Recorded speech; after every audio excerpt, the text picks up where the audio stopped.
Left and right na. Left and right. Ayuda. Ubos ang pera ng gobyerno din. Yan walang project ang gobyerno. Putang ina ginawa ng ayuda. No bridges. No new bridge. O walang repair. Wala lahat. Walang infrastructure. I am not passing judgment sa presidente. If that is what he wants to be remembered, na puro ayuda, President ayuda. Tama talaga si Tatay Digong no? No bridge, no infrastructure, simpleng ayuda. Diba? Nakaka-proud ba yun? Sa totoo lang Kasi like tayong mga Pilipino, 'di ba? Almost all the Filipinos out there, 'di ba? Kumakayod naman tayo, nagtatrabaho naman tayo para mabuhay at 'di ba? Mabigyan ng sapat na or makuha yung mga pangangailangan natin sa buhay. Like yung mga Pilipinong grabe yung hard work sa buhay para lang makapag-survive at talagang umasenso or umangat sa buhay. 'Di ba? Kumbaga hindi naman kami umaasa sa ayuda. 'Di ba? Yung mga ayuda dapat pag may kalamidad lang 'yan. 'Di ba? Yung mga ayuda dapat pag may sakuna lang 'yan. Hindi yung parang inaraw-araw nyo nang pinampamigay. Diyos ko! Sabi nga ni Tatay Digong, kawawa ang Pilipinas. Diba? Kung napunta lahat sa ayuda, pinamimigay niya, wala namang, diba? Ang mangyayari lang yan, magiging batugan ang mga Pilipino. Ginagawa niyong tamad ang mga Pilipino Diba? Gumawa naman kayo ng makabuluhang proyekto. Makabuluhan na mapapakinabangan ng mga Pilipino. Tapos, nagsasabi kayo, ba't di na lang manahimik ang past president? Ba't di na lang palagi daw nagsasalita si Tatay Digong? Buti nga, nagsasalita si Tatay Digong, di ba? At least may boses. Kaysa sa mga nangyayari right now na, Diyos ko, wala nang ibang ginawa kundi mamigay ng ayuda. Hindi naging madali ang pagsasagawa ng underground cabling sa Davao. Ito'y dumaan sa maraming proseso. Nandyan na ang pagsusuri sa paggagawaan ng sistema sa paglalatag ng mga kable na yan. Hindi katulad sa itatayo pa lang ng mga establishmento. Dito, kailangan nila ulit maghukay. Madalas sa Maynila tayo nakakakita ng mga modernong at makabagong lugar, mga mall, tirahan, at iba pang mga pasyalan. Pero sa isang syudad sa Mindanao, ang nakikipagsabayan sa pag-level up ng pamumuhay. May mga sasakyan na dekuryente na halos lahat. Mayroon ding modernong mga poste na walang kable kang makikita, hindi tulad dito sa Metro Manila. Pero may kuryente, nasa ng kable. Ang buhay ng mga Davaoenyo, totoong guminhawa dahil iba ang Davao Power Up. Modernong buhay at pasilidad meron daw sa syudad ng Davao. Malinis at maayos na mga infrastruktura, mga sasakyang di kuryente, at mabilis na transaksyon gamit ang mobile application. Ang maunlad at high-tech na modern lifestyle na yan, sa Davao daw matatagpuan. Puhol-puhol at salasalabat na mga kable ng kuryente. Dito sa Metro Manila, isang pangkaraniwang pangamba sa bawat tahanan at gusali. Madalas pa nagiging sanhi ng sunog at aksidente. Pero ibahin ninyo sa Davao dahil ang malalang problemang yan, kanilang nasolusyonan. Ito ang tinatawag na underground cabling, kung saan nasa ilalim ng lupa nakalagay ang mga kable. Mas ligtas sa mga sakuna, aesthetic din ng sobra. Talagang Davao Power Up! Habang kayo po'y nagbibigay ng kuryente sa lahat, no? That's your mandate. Bakit dito sa Davao yung underground cabling system? It's unique because it's something that the local government is mandating. They're also spearheading the project. But One thing special about this one, Corina, is this is where we experience the close collaboration and coordination of all agencies involved. So it's not only Davao Light that's doing this. The mandate is actually for all cable companies, including telcos, to construct their lines underground. Ang ganitong sistema ay hindi lang ginamit sa mga kable ng kuryente, kundi pati na rin sa mga telekomunikasyon. 2014, inumpisahan na ang proyekto sa pangunguna ng lokal na pamahalaan ng Davao. Sa pamamagitan ng proyekto, naging mas ligtas sa publiko ang mga poste at kawat ng kuryente, lalo na sa mga kahabaan ng highway. Ano yung mga benefits nito? You actually eliminate that possibility of electrocution.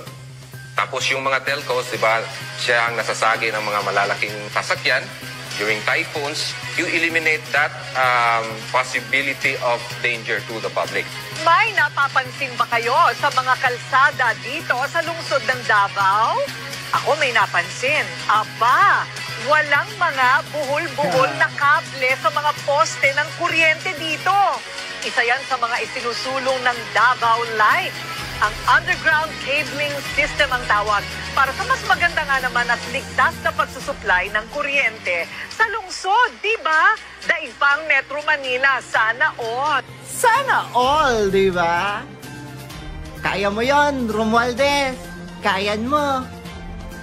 Yan yung best example, mga Lods, na pag hindi corrupt, talagang maibibigay ang magandang serbisyo sa mga Pilipino. Hindi puro ayuda, ayuda, ayuda. Diyos mio, Marimar. Ang kailangan ng mga Pilipino, magagandang proyekto, kwalidad na proyekto, at mapapakinabangan natin habang buhay. Kaya kahit anong pilit yung sira sa Davao City, the result itself, kahit anong pilit yung hila pababa sa mga Duterte, the result itself ang sasampal sa inyo kung gaano ka mahusay at di kalidad ang serbisyo pag ang mga Duterte ang mga namumuno. Kahit ilang ayuda pa ang itapal nyo sa mga Pilipino, ang mga Pilipino, sila na mismo ang makakakita kung sino at ano ba talaga ang mga magagandang proyekto. And Duterte and Davao City lang, no, ang makikita mo at napapakitaan mo ng pagka-agresibo na talagang gustong i-improve ang isang siyudad, 'di ba? Gustong talagang ibigay yung kwalidad at safety na serbisyo sa mga Pilipino, at yan ang Davao City. Oh, ha, di kayo makarelate, mga buhaya. Ha, hindi kayo makarelate, no? Kasi nga, mga korap kayo. Nang lumabas ang balitang ito, ay hindi naman mapigilan ng marami sa ating mga kababayan na magbigay ng kanilang hinaing at komento sa mundo ng social media. At ayon pa sa kanila, maunlad at malinis ang Davao. May disiplina pa ang taga Davao. Taga Ilocos ako, pero hangang-hanga ako sa pamamalakad ng pamahalaan ng Davao. Salamat Davao Rule, model ng Pilipinas. Diyan makikita pag di kurakot ang namumuno, napapaunlad ang isang syudad at na ibibigay ang mga proyektong malaki ang pakinabang sa mga tao. Sana lahat ganyan ang mga namumuno sa bawat probinsya at syudad. Saludo talaga ako sa mga Duterte at sa kabila ng mga nagawa nilang kamangha-mangha at mga pagpapaunlad sa kanilang lugar. Di mo sila mariringgan na ipinangangalandakan nila ang mga ito. Kaya Duterte po tayo. Sila lang ang may malasakit sa ating bansa. Yan ang Davao. Sobrang ganda at malinis na malinis. So ibig sabihin, hindi kurap ang mga Duterte. Ang daming pagbabago. Kung infrastructure kasi ang nilaan ng pera, magkaroon ng trabaho ang mga tao, makapag-aral ang mga bata. Kung ayuda, isang kain lang, wala na. Ayaw nila na makapag-aral ang mga Pinoy para kung mahirap, madali nilang makontrol at mabili ang boto. Maganda at maunlad ang Davao City. Opo, eto na mga kabanaderos, Corina Sanchez may pasabog sa mga congressman. Ho natin mapatungkol po sa pasabog ni Corina Sanchez. Mapatungkol ho dito, no? Alam niyo ito si Corina Sanchez, kamakailan lang ay sumama ang loob ko dito. Dahil nag-vlog po ito sa Davao at kaagad naman pong binura. Kaagad pong binura yung yung video na yun. Alam niyo yung video niya, yung mga wiring or yung electricity sa Davao na napaka-high-tech or napakagandang idea. And binlog niya yun, nag-trending, tapos nung biglang nawala ho, no? Bigla hong parang binura po sa channel niya yung video na yun. So ngayon, medyo bumabawi naman pala ito si Corina Sanchez. Bumabawi naman pala ka. At eto na nga, panoorin natin yung sasabihin niya. Ako masaya na ako sa luma kong kotse as long as it's well maintained. Yeah. Hindi kasi ako conscious sa cars, but I'm sure that Ferrari is something else. At pag binigyan ako ng ganyan libre, hindi ko syempre tatanggihan. Akala ko sabihin mo, syempre, Ako masaya na ako sa luma kong kotse as long as it's well maintained. Yeah. Hindi kasi ako conscious sa cars, but I'm sure that Ferrari is something else. At pag binigyan ako ng ganyan libre, hindi ko syempre tatanggihan. Wait lang Wait lang. Pinutol ang video. Alam nyo, may video dito yan sa akin. Nakala nyo makakaligtas kayo. Hahanapin ko yun. May video itong si Corina na minention niya ho dito yung mga congressman. Na hindi daw kagaya ng mga congressman na nagyayamanan at nanggagandahan ho ang mga kotse. At alam ko ito yun. Tingnan natin. Sa luma kong kotse as long as it's well maintained. Yeah. Hindi kasi ako conscious sa cars, but I'm sure that Ferrari is something else. At pag binigyan ako ng ganyan libre, hindi ko syempre tatanggihan. akala ko sabihin mo, syempre hindi ko tatanggapin. Ay, hindi ko natanggihan. Tapos ibebenta ko. Ayun, and then tama. donate it to charity. Ay, very good. Pero Oo. marami kasi din talaga mahilig sa luxury cars. Yes. No harm, di ba? And there's No problem more with and that. more of them in Congress. Ay, Akala nyo makakalusot kayo Akala nyo makakalusot kayo. Inedit nyo pa Sinabi ko sa inyo, sinabi niya nung bandang huli, no? Of course, more on lalo na sa Congress. Totoo naman halos sabi nga ni PRRD. Pumasok yung mga congressman na ang relo ay Seiko. Tama ba? Seiko ba? Paglabas daw ay naka Rolex na. Pagpasok daw is Toyota Vios ang kotse. Paglabas naka Mercedes-Benz na. Ganyan ang katotohanan na nangyayari talaga. At eto, buti naman si Corina Sanchez, medyo tinanggal niya yung sama ng loob ko sa kanya. At bumanat-banat na siya ng isa sa mga katotohanan na nangyayari sa Pilipinas. Ayos yun Yes, go to the parking lot of Congress. That's what they said. itago naman. Ha? Itago naman. Aba, kung sa marangal naman na paraan yan nabili, bakit itatago? Pero nasa, No? Totoo naman, kung nasa marangal na paraan naman binili yung kotse niya, ba't may natago?